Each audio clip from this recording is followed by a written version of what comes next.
ଚୈତ୍ରରେ ଝାମୁ ଜାତ ଲୋ ବଉଳ ଚୈତ୍ରରେ ଝାମୁ ଜାତ ତେର ଭକତିଆ ଦଣ୍ଡ ଗଡୁଥିବେ ତେର ଭକତିଆ ଦଣ୍ଡ ଗଡୁଥିବେ କରିଥିବେ କାଷ୍ଠାବ୍ରତ ଚାଲ ଚାଲ ସଖୀ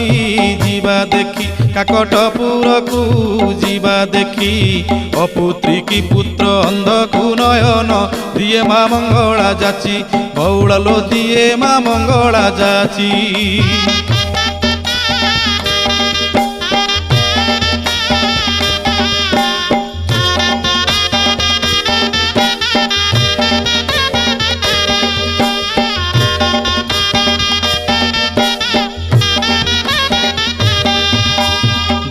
ଦୋଳ ପରେ 21 ଦିନ ପୀଠରେ ଲାଗିବ ନାଟ ସଙ୍ଗାତ ଲୋ ପୀଠରେ ଲାଗିବ ନାଟ